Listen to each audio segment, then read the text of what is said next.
नमस्कार विद्यार्थियों, आप लोगों का आपके अपने YouTube channel study for GS pointer पर स्वागत है।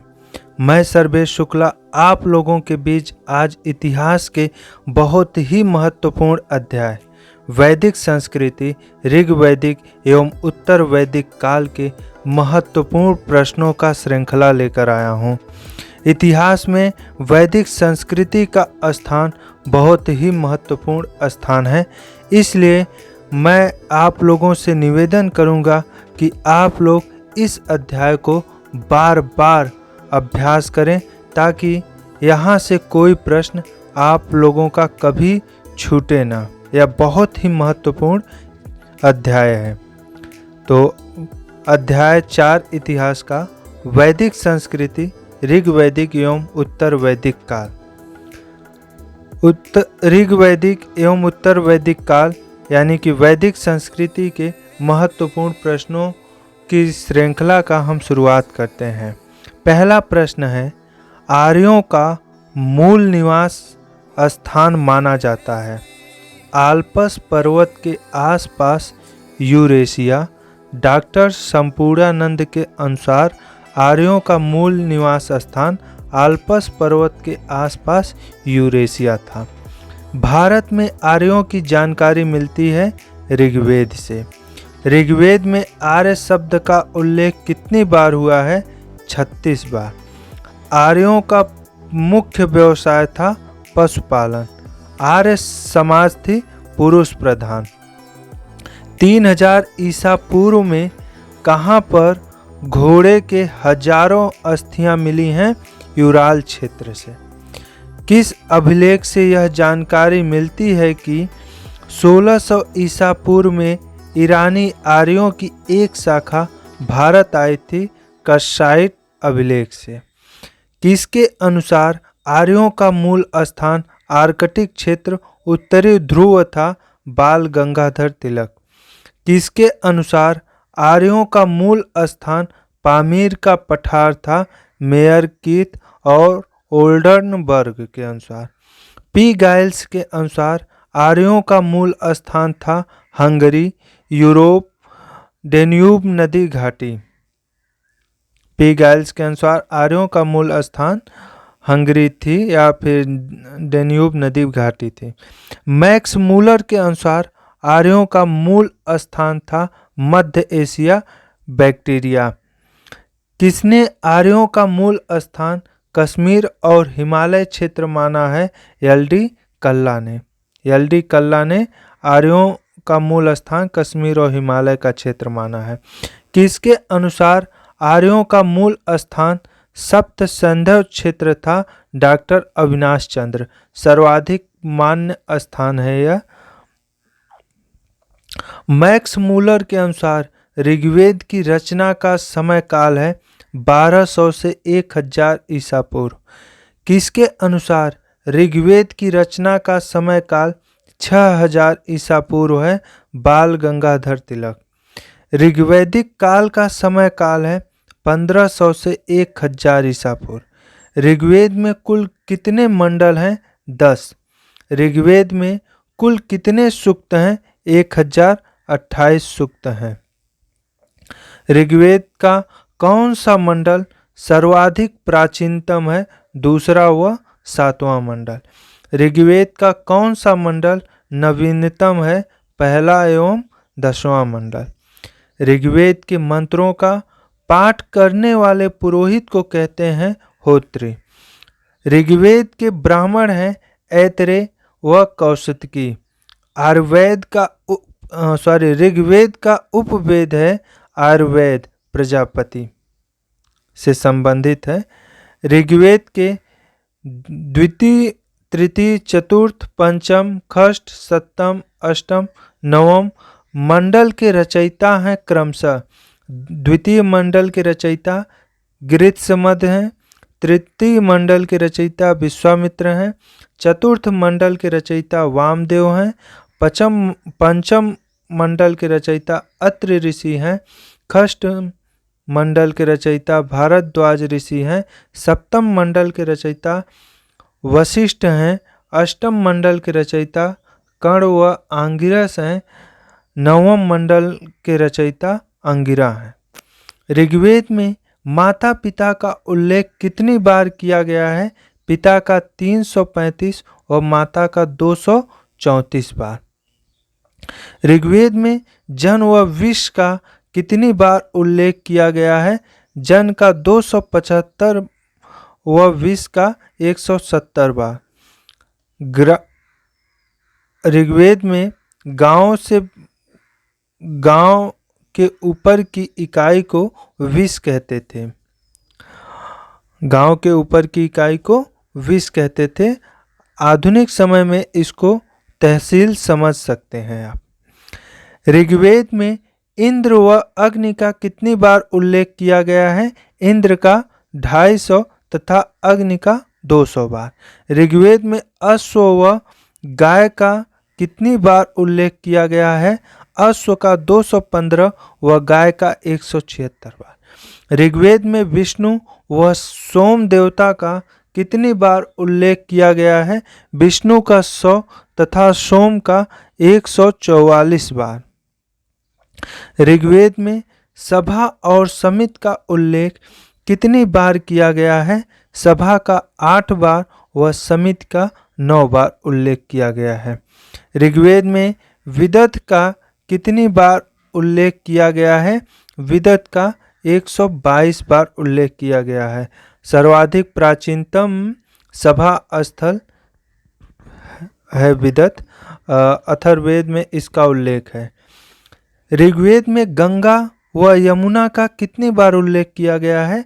गंगा का 1 बार व यमुना का 3 बार उल्लेख किया गया है। चौथे मंडल की 3 मंत्रों की रचना किन 3 राजाओं ने की है? त्रासदस्यु, अजमीर और पुरमीड। ऋग्वेद का कौन सा मंडल सोम को समर्पित है? 9वां मंडल। ऋग्वेद के किस मंडल में चतुर्वर्ण व्यवस्था का उल्लेख है? 10वें मंडल में। पुरुष सूक्त ऋग्वेद के किस मंडल में है? ऋग्वेद के 10वें मंडल में है। ऋग्वेद के किस मंडल से देवी सवित्र को समर्पित गायत्री मंत्र का ज्ञान होता है? तृतीय मंडल की। तृतीय मंडल के रचयिता विश्वामित्र हैं और विश्वामित्र ने ही गायत्री मंत्र की रचना की थी। ऋग्वेद के किस मंडल में देवी सूक्त का उल्लेख है? 10वें मंडल में। ऋग्वेद की सर्वाधिक पवित्र नदी थी सरस्वती। नदी तमा कहा गया है सरस्वती को। आधुनिक समय में सरस्वती को हाकरा या घग्गर नदी के नाम से जाना जाता है। ऋग्वेद के किस मंडल में गंगा व यमुना का उल्लेख किया गया है? 10वें मंडल में। असतो मा सद्गमय वाक्य किस ग्रंथ से लिया गया है? ऋग्वेद से। ऋग्वेद के किस नदी को वर्तमान समय में झेलम, ब्यास और रावी कहा जाता है? क्रमशः वितस्ता को झेलम को आधुनिक समय में वितस्ता कहा जाता है, ब्यास को आधुनिक समय में विपाशा कहा जाता है और रावी को आधुनिक समय में परुषणी नदी कहा जाता है।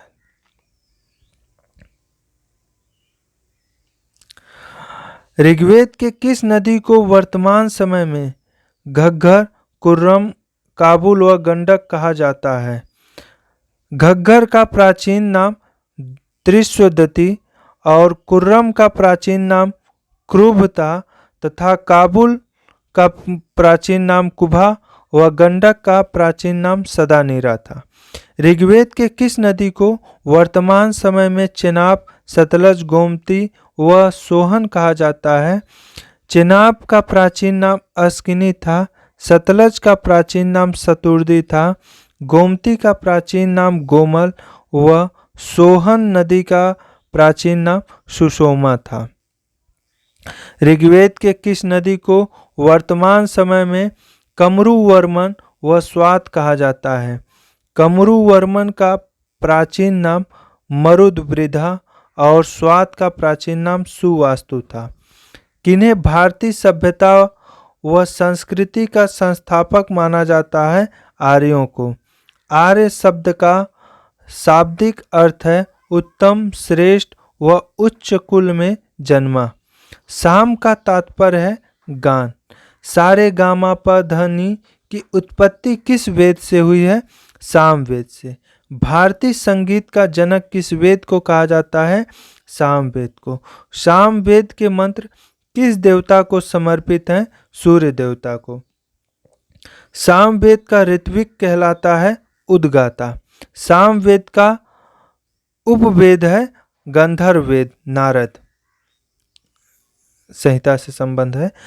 सामवेद के ब्राह्मण थे पंचविश, खंडविश, जैमिनी व छांदोग्य। केन उपनिषद का संबंध किस वेद से है? सामवेद से है। यजु का तात्पर्य है यज्ञ। यजुर्वेद का ऋत्विक कहलाता है अध्वर्यु। किस वेद में यज्ञ व बलि संबंधी मंत्रों का वर्णन है? यजुर्वेद में। यजुर्वेद के दो भाग कौन कौन से हैं तथा दोनों भागों के ब्राह्मण कौन हैं? शुक्ल यजुर्वेद के ब्राह्मण शतपथ हैं और कृष्ण यजुर्वेद के ब्राह्मण तैत्तिरीय हैं। यजुर्वेद का उपवेद है धनुर्वेद, विश्वामित्र रचयिता है। किस वेद में अश्वमेध, राजसु व वाजपेयी यज्ञ का उल्लेख मिलता है? यजुर्वेद में। हाथियों के पालने का उल्लेख किस वेद में है? यजुर्वेद में। यजुर्वेद की किस शाखा को वाजस्नेही संहिता भी कहते हैं? शुक्ल यजुर्वेद को। कृष्ण यजुर्वेद की 4 शाखाएं कौन कौन सी हैं? कृष्ण यजुर्वेद की 4 शाखाएं काठक, कपिष्ठल, मैत्रेयी व तैत्तिरीय संहिता है। कठो व श्वेताश्वर उपनिषद का संबंध किस वेद से है? यजुर्वेद से। बृहदारण्यक उपनिषद का संबंध किस वेद से है? यजुर्वेद से। ईश व मैत्रायणी का संबंध किस वेद से है? यजुर्वेद से है। किस वेद को ब्रह्मवेद कहा जाता है? अथर्ववेद को। अथर्व का तात्पर्य है पवित्र जादू। अथर्ववेद की रचना किसने की है? अथर्ववेद की रचना अथर्वा व आंगिरस ने की है। इसी कारण इसे अथर्वांगिरस वेद भी कहा जाता है। अथर्ववेद का ब्राह्मण है गोपत। अथर्ववेद का एकमात्र ब्राह्मण है गोपत। अथर्ववेद में कितने अध्याय, सूक्त व मंत्र हैं? अथर्ववेद में 20 अध्याय, 731 सूक्त व 6000 मंत्र हैं। वशीकरण से संबंधित मंत्रों का वर्णन किस वेद में है? अथर्ववेद में। भूत प्रेत व जादू टोने के मंत्रों का वर्णन है अथर्ववेद में। औषधियों से संबंधित मंत्रों का वर्णन है अथर्ववेद में। राजा परीक्षित का उल्लेख किस वेद में मिलता है? अथर्ववेद में। मृत्युलोक का देवता किसे कहा जाता है? परीक्षित को।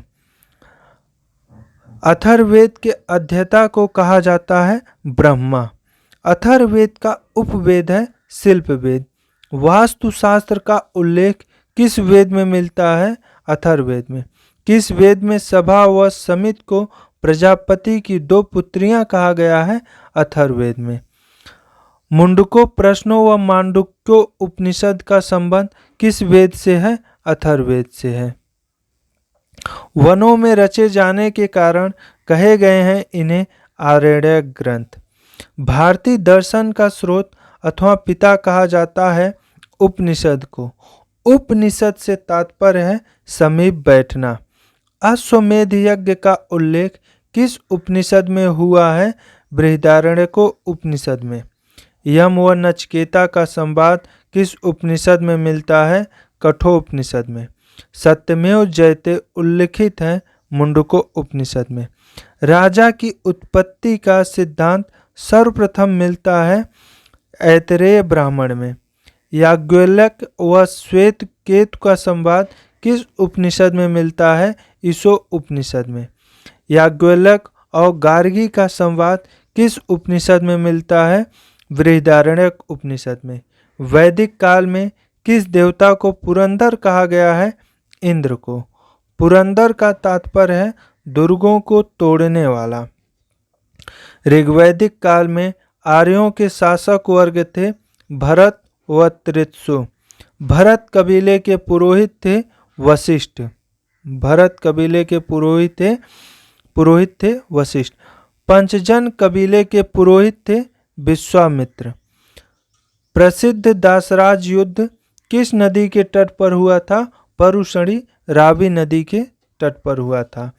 दशराज युद्ध का कारण था भरत वंश के राजा सुदास द्वारा विश्वामित्र को हटाकर वशिष्ठ को अपना पुरोहित बना लेना। ऋग्वेद के किस मंडल में दशराज युद्ध का वर्णन है? 7वें मंडल में। आर्यों के भारत में सफल होने के क्या कारण थे? आर्यों के पास घोड़े, रथ और कांसे के शस्त्र तथा उन्हें कुछ दिव्य शस्त्रों का ज्ञान भी था, जिसके कारण वे भारत में सफल हो सके। 2300 ईसा पूर्व में आरा वाला पहिया को प्रयोग में लाया गया था काकेकस में। ऋग्वैदिक काल में युद्ध का पर्याय था गाय, गविष्ट, गाय का अन्वेषण।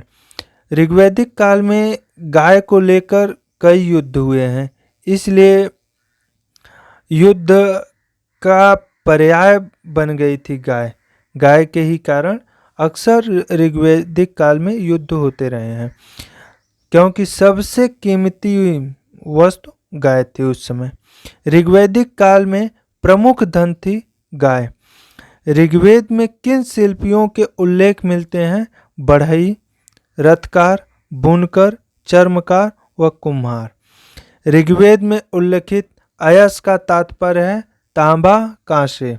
वैदिक काल में शासन व्यवस्था थी राजतंत्रात्मक। वैदिक काल की शासन व्यवस्था राजतंत्रात्मक थी, यानी कि यहाँ उत्तराधिकारी का शासन था। ऋग्वैदिक काल में राजा का प्रमुख कार्य था अपने कबीले के मवेशियों की रक्षा करना। राजा का प्रमुख कार्य था अपने कबीले के मवेशियों की रक्षा करना। ऋग्वैदिक काल में स्त्रियां भाग लेती थी सभा और विदत में। ऋग्वैदिक काल में शासन के पदों का क्रम था राजा, राजा के बाद पुरोहित होते थे, फिर सेनानी होते थे। चारागाह या बड़े जट्ठे का प्रधान कहलाता था वाज्रपति। ऋग्वैदिक काल में घर के मुखिया को कहा जाता था कुलप। घर के मुखिया को ऋग्वैदिक काल में कुलप कहते थे। ऋग्वैदिक काल में लड़ाकू दल के प्रधान को कहा जाता था ग्रामीण। राजा के पास कोई नियमित सेना नहीं थी, किंतु युद्ध के समय स्वजनों की तैयार सेना को कहते थे मिलिशिया। ऋग्वैदिक काल में किस प्रथा के प्रचलन का प्रमाण मिलता है? नियोग प्रथा व विधवा विवाह प्रथा का प्रमाण मिलता है। ऋग्वैदिक काल में किस प्रथा के प्रचलन का प्रमाण नहीं मिलता है? बाल विवाह। ऋग्वेद के किस मंडल में शूद्र का उल्लेख मिलता है? 10वें मंडल में। ऋग्वेद में अघन्या का प्रयोग किसके लिए किया गया है? गाय के लिए। ऋग्वेद में गोप्ता व गोहंता या गोहन शब्द का प्रयोग किया गया है क्रमशः राजा व अतिथि के लिए। ऋग्वेद में गोमत का प्रयोग धनी व्यक्ति के लिए तथा गोधिल का प्रयोग समय के लिए किया गया है। ऋग्वेद में गवयुत का प्रयोग दूरी व वाप्ता का प्रयोग नाई, हज्जाम व नापित के लिए किया गया है। ऋग्वेद में तक्षण का प्रयोग बढ़ई के लिए व गविष्ट, गेश व गम्य का प्रयोग युद्ध के लिए किया गया है। ऋग्वेद में तंतुवाय व किवास का प्रयोग किया गया है क्रमशः तंतुवाय का प्रयोग जुलाहा व किवास का प्रयोग हलवाहा के लिए किया गया है। ऋग्वेद में स्थिवी व धान्य का प्रयोग किया गया है क्रमशः अनाज, कोठार व अनाज के लिए। ऋग्वेद में धन्नो व खिल्य का प्रयोग किया गया है क्रमशः धन्नो का प्रयोग मरुस्थल के लिए और खिल्य का प्रयोग पशुचारण योग्य भूमि के लिए किया गया। ऋग्वेद में कुल्या, लांगल व करिश का प्रयोग किया गया है क्रमशः। कुल्या का प्रयोग बड़ी नहर के लिए, लांगल का प्रयोग हल के लिए व करिश का प्रयोग गोबर की खाद के लिए किया गया है। ऋग्वैदिक काल में उर्वरता की देवी थी पुरापाद। ऋग्वैदिक काल में वन की देवी थी अरण्यानी। ऋग्वेद में ऋत अर्थात प्राकृतिक संतुलन का रक्षक कहा गया है वरुण को। ऋग्वेद में वनस्पतियों का अधिपति किसे कहा गया है? सोम को। ऋग्वेद में आंधी के देवता के रूप में जाने जाते थे मारुत। ऋग्वैदिक काल में पशुओं के तथा उत्तर वैदिक काल में शूद्रों के देवता थे पूषण। ऋग्वैदिक काल में प्रकाश का देवता कहा जाता था अग्नि, धौ और पृथ्वी के पुत्र को। सृजन की देवी थी पृथ्वी। यज्ञ के देवता थे बृहस्पति, युद्ध के देवता थे इंद्र। ऋग्वैदिक काल में वर्षा के देवता थे पर्जन्य। ऋग्वैदिक काल में सृजन के देवता थे धौ या आकाश। देवताओं के चिकित्सक कौन थे? अश्विन। प्रगति व उत्थान की देवी थी उषा। सार्वभौम भावना की देवी व देवताओं की माता कौन थी? अदिति। उत्तर वैदिक काल का समय काल है 1000 से 600 ईसा पूर्व। उत्तर वैदिक काल में किन ग्रंथों की रचना हुई है? उत्तर वैदिक काल में यजुर्वेद, सामवेद, अथर्ववेद, ब्राह्मण ग्रंथ, आरण्यक व उपनिषद की रचना हुई है। विपत्तियों और व्याधियों के निवारण के लिए तंत्र मंत्र का संग्रह है अथर्ववेद में। वेदांग कितने हैं? 6। शिक्षा, कल्पसूत्र, व्याकरण, निरुक्त, छंद व ज्योतिष। अष्टाध्यायी के रचनाकार हैं पाणिनि। शूल सूत्र के रचनाकार हैं बौधायन। निरुक्त के रचनाकार हैं महर्षि यास्क। छंद सूत्र के रचनाकार हैं पिंगल ऋषि। वेदांग ज्योतिष के रचनाकार हैं लगधमुनि। चित्रित धूसर मृदभांड PGW संबंधित है उत्तर वैदिक काल से। किन दो कबीलों से कुरुवंश का निर्माण हुआ? भरत व पुरु।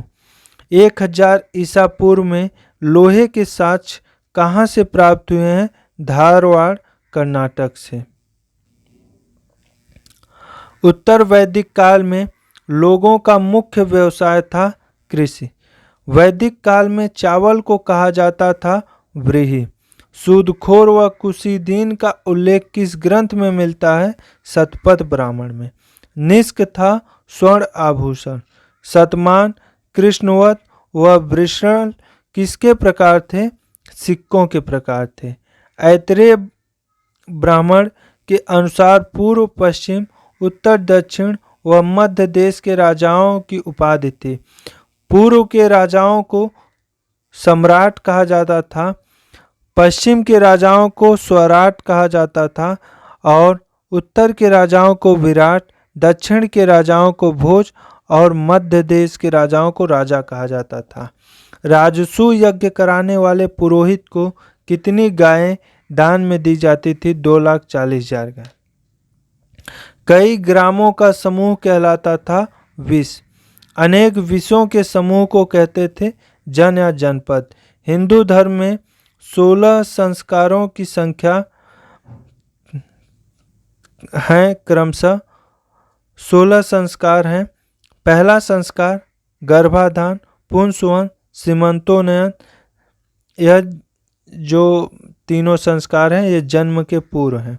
उसके बाद जात कर्म, नामकरण, निष्क्रमण, अन्नप्राशन, चूड़ा कर्म, कर्णवेद, विद्यारंभ, उपनयन, वेदारंभ, समावर्तन, विवाह, वानप्रस्थ व अंत्येष्टि। ये 16 संस्कार हैं हिंदू धर्म में। उपनयन संस्कारों के अधिकारी कौन कौन से वर्ण के थे? यानी कि किन किन वर्ण के लोगों का उपनयन संस्कार होता था? ब्राह्मण, क्षत्रिय और वैश्य का उपनयन संस्कार होता था। गृह सूत्र के अनुसार विवाह के कितने प्रकार थे? 8। ब्रह्म विवाह कहा जाता है दहेज सहित उसी श्रेणी के पुरुष के साथ। दैव विवाह का तात्पर्य है यज्ञकर्ता पुरोहित के साथ। आर्य विवाह का तात्पर्य है कन्या को के पिता को वर पक्ष को एक जोड़ी गाय और बैल देना होता था। प्रजापत्य विवाह का तात्पर्य है बिना दहेज का विवाह। गंधर्व विवाह का तात्पर्य है प्रेम विवाह। असुर विवाह का तात्पर्य है कन्या का मोल कर किया गया विवाह। राक्षस विवाह का तात्पर्य है कन्या का अपहरण कर किया गया विवाह। पैशाच विवाह से तात्पर्य है कन्या को भगा कर किया गया विवाह। नियोग प्रथा से आशय है पति की अनुपस्थिति में परिवार की सहमति से संतान प्राप्त हेतु किसी दूसरे से संबंध स्थापित करना। दास दासियों का उल्लेख मिलता है तैत्तिरीय संहिता में। इनको उपहार स्वरूप उपहार दिए जाने की प्रथा थी। किस उपनिषद में चारों आश्रमों का उल्लेख मिलता है? जाबालो उपनिषद में। 3 ऋण हैं, पितृ ऋण, देव ऋण और गुरु ऋण। उत्तर वैदिक काल में प्रमुख देवता थे प्रजापति। अत्यंत प्राचीन सिक्के किस सदी में मिलने लगे थे? 6ठी शताब्दी ईसा पूर्व में। वेदांत शब्द का प्रयोग होता है उपनिषद में। वैदिक काल में जोती हुई भूमि के लिए किस शब्द का प्रयोग होता था? उर्वरा शब्द का प्रयोग होता था। अजिन का प्रयोग किसके लिए होता था? वैरागियों के वर्ग के लिए अजिन का प्रयोग होता था। सुश्रुत संहिता का मूल पाठ वस्तुतः किससे संबंधित था? शल्य चिकित्सा से। 8 प्रकार की शल्य क्रियाओं का उल्लेख है सुश्रुत संहिता में। वाग्भट्ट की अष्टांग हृदय किससे संबंधित पुस्तक है? आयुर्वेद से। वाग्भट्ट की अष्टांग हृदय पुस्तक भी शल्य चिकित्सा से ही संबंधित थी। संस्कृत तथा प्राकृत में रचित कृत लेखा पद्धति का क्या विषय है? विभिन्न प्रकार के कानूनी दस्तावेजों के मॉडल। वैशेषिक सूत्र के संपादक थे कणाद ऋषि। वेदांत सूत्र के संकलनकर्ता थे वादरायण। पूर्व मीमांसा के संस्थापक थे जैमिनी। सबसे प्राचीन पुराण है मत्स्य पुराण। पुराणों की संख्या कितनी है? 18। पुराणों के रचयिता हैं लोमहर्ष और उनके पुत्र उग्रश्रवा। रामायणी संहिता संबंध है सामवेद से। कौथुम संहिता का संबंध है सामवेद से। जैमिनी संहिता का संबंध है सामवेद से। एक मेवा द्वितीयम ब्रह्म सूक्त उल्लिखित है छांदोग्य उपनिषद में। प्रतिलोम विवाह से उत्पन्न संतान को कौन सा दर्जा दिया जाता था? माता पिता के दर्जे से निम्न दर्जा। दाएं भाग के लेखक कौन थे? जिमुतवाहन। वैदिक आर्यों का मुख्य आहार क्या था? जौ, दूध, डेयरी उत्पाद, सब्जियां और फल। तमसो मां ज्योतिर्गमय या हमें अंधकार से प्रकाश की ओर ले चलो का संबंध है बृहदारण्यक उपनिषद। कर्मकांडी वेद है यजुर्वेद। कौन सा वेद पुनर्जन्म के सिद्धांत की प्रमाणित व्याख्या देता है? छांदोग्य उपनिषद। संग्रहित शब्द का प्रयोग किया गया है कोषाध्यक्ष। भागदूत शब्द का प्रयोग किया गया है राजकर वसूलने वाला अधिकारी। पालागल शब्द का प्रयोग किया गया है दूत के लिए। The Arctic home in the Vedas के लेखक हैं बाल गंगाधर तिलक। उपनिषदों की विषय वस्तु है सत्य की खोज।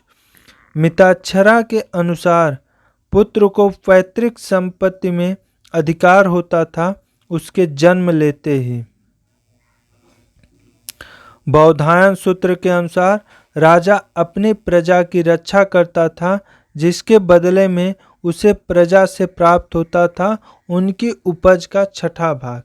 कौन सा संस्थान समाज में संसाधनों के वितरण हेतु उत्तरदायी था? विदत। कौन सा प्राचीन भारतीय सभ्यता रंगीन ग्रे ब्रेयर संस्कृति से पहचानी जाती है उत्तर वैदिक। भुवन कोश ग्रंथ का विषय वस्तु है भूगोल। बृहद जातक ग्रंथ का विषय वस्तु है ज्योतिष। 10 रूपक ग्रंथ का विषय वस्तु है नाटक कला। मानसार ग्रंथ का विषय वस्तु है वास्तुकला। नारायण के साथ विष्णु के तादात्म्य का प्राचीनतम उल्लेख प्राप्त होता है महाभारत से। ऋग्वेद के प्रथम भाष्यकार कौन थे? स्कंद स्वामी। ऋग्वेद के नदी सूक्त के अनुसार किन दो नदियों के बीच सरस्वती की स्थिति का बोध होता है? यमुना एवं सतुर्ती। महाजल प्लावन की कथा जिसमें देवी मत्स्य द्वारा मनु की रक्षा करने का विवरण है, किस ग्रंथ में उपलब्ध है? शतपथ ब्राह्मण में। शतपथ ब्राह्मण का लेखक है महर्षि याज्ञवल्क्य। पुनर्जन्म का सिद्धांत किस में संकलित है? शतपथ ब्राह्मण में। पुरुरवा उर्वशी आख्यान का राम कथा किस ग्रंथ में उपलब्ध है? शतपथ ब्राह्मण में। अश्विन कुमार द्वारा च्यवन ऋषि को यौवन दान का वर्णन किस ग्रंथ में उल्लिखित है? शतपथ ब्राह्मण में। किस ग्रंथ में इतिहास पुराण को पंचम वेद कहा गया है? छांदोग्य उपनिषद में। याज्ञवल्क्य एवं मैत्रेयी को दार्शनिक संवाद किस उपनिषद में वर्णित है? बृहदारण्यक उपनिषद में। किस ग्रंथ में अवतारवाद की चर्चा है? भगवत गीता में। कौन सा ग्रंथ वैदिक कालीन रत्नियों की सूची का उल्लेख करता है? शतपथ ब्राह्मण। किस उपनिषद में वर्णित कैकेय जनपद का एक राजा दार्शनिक था? अश्वपथ। कौन सा वेद अंशतः गद्य में लिखा गया है? यजुर्वेद। एक पुनर्विवाहित स्त्री के लिए प्रयुक्त पुनर्भू शब्द सर्वप्रथम किस ग्रंथ में दिखता है? ऋग्वेद में। प्रवाहर जबाली एक दार्शनिक राजा था पंचाल का। प्राचीन नगर पुष्कलावती की स्थिति है। वर्तमान में पुष्कलावती को चरस सद्दा के नाम से जाना जाता है। प्राचीन नगर साकल की स्थिति है सियालकोट। ताम्रलिप्त की वर्तमान स्थिति है ताम्लुक। निच्छसु कहाँ का राजा था? वत्स भूमि का। वत्स की राजधानी कौशाम्बी प्रयागराज थी। सर्वप्रथम कहाँ पर चित्रित धूसर मृदभान PGW का प्रमाण मिला था? अहिच्छत्र में। वार्तिक के रचनाकार कौन है? कात्यायन, 3री शताब्दी ईसा पूर्व। ऋग्वेद में कृषि के कितने रूप या कारण का उल्लेख है? 4। कृष, उर्दर, धान्य एवं वृष्ट। राजा सुदास का किस जन से संबंध था? तृत्सु। विदेह माधव का अपने पुरोहित गौतम राहुगण के साथ पूर्व दिशा में जाने का कथानक किसमें उल्लिखित है? शतपथ ब्राह्मण में। पिप्पलाद का संबंध है अथर्ववेद से। नियोग प्रथा को अनुचित बताता है बौधायन शूल्व सूत्र। यज्ञ के संपादन का निरीक्षण करता था ब्रह्मा। अजात शत्रु के मंत्री वत्सकार ने बुद्ध से कहाँ भेंट की थी? वैशाली में। भारोपीय भाषा का प्राचीनतम अभिलेखी प्रमाण मिलता है इराक में। भारत में कहाँ पर भोजपत्र का प्राचीनतम साक्ष्य पाया गया है? श्रृंगवेरपुर में। प्रस्थान त्रयी में सम्मिलित नहीं है भागवत। युद्ध का प्रारंभ मनुष्यों के मस्तिष्क में होता है। किस ग्रंथ में उल्लिखित है?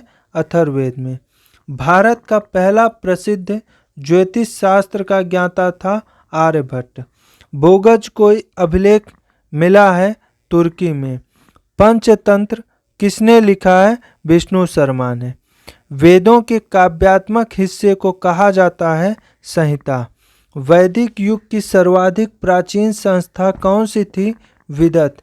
भारतीय संस्कृति की आधारशिला है ऋग्वेद।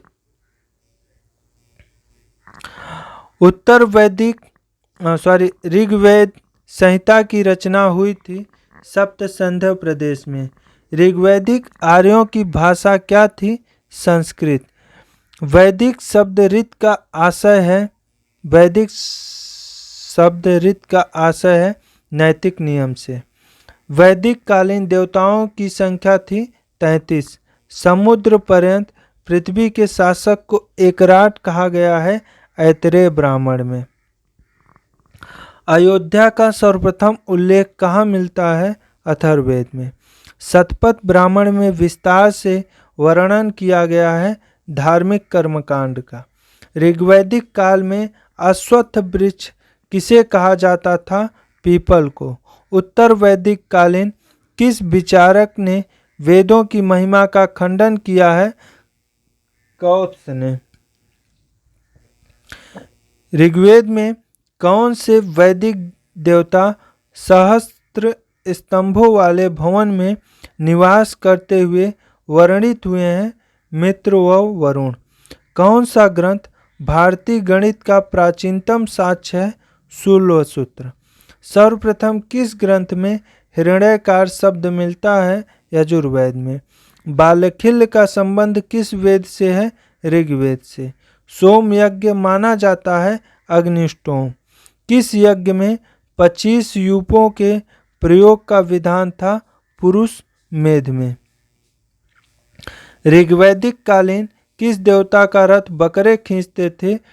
पूषण। जनक और याज्ञवल्क्य कथानक कहाँ मिलता है? बृहदारण्यक उपनिषद में। अंग का उल्लेख मौर्य पूर्व सर्वप्रथम किसमें मिलता है? अथर्ववेद में। दर्श का तात्पर्य है अमावस्या। वैदिक कालीन पर्वत मुजवंत निवास स्थान माना जाता था सोम का। वेदांग ज्योतिष के लेखक के रूप में कौन विख्यात है? लगध। ऋग्वैदिक भरतों का अधिवास था सरस्वती घाटी में। मनु स्मृति में सरस्वती एवं दृश्यवती नदियों के बीच का क्षेत्र कहलाता था ब्रह्मावर्त। गंगा और यमुना के दोआब क्षेत्र को कहा जाता था ब्रह्मर्षि देश। हिमालय तथा नर्मदा नदी के बीच का क्षेत्र कहलाता था आर्यावर्त। 7 नदियों के बीच का क्षेत्र कहलाता था सप्त सिंधु। अथर्ववेद में वर्णित प्रथम कृषि वैज्ञानिक कौन था? पृथुवैन्य। प्रथम कृषि वैज्ञानिक पृथुवैन्य था। 24 बैलों द्वारा खींचे जाने वाले हलों का उल्लेख मिलता है काठक संहिता में। रेवा नर्मदा नदी का उल्लेख मिलता है शतपथ ब्राह्मण में। किस उपनिषद में यज्ञ की तुलना फूटी नाव से की गई है? मुंडक में। ऋग्वेद के वंश मंडल प्रायः किसके मंत्र से आरंभ होते हैं? अग्नि के। वैदिक देवताओं में से कौन अवेस्ता के देवता अहुर मजदा से सादृश्य रखता है? वरुण। वेदत्रयी के अंतर्गत सम्मिलित हैं ऋग्वेद, यजुर्वेद और सामवेद। अपाला आत्रेयी के मंत्र किसमें संग्रहित हैं? ऋग्वेद में। अपाला आत्रेयी के मंत्र किसमें संग्रहित हैं? ऋग्वेद में।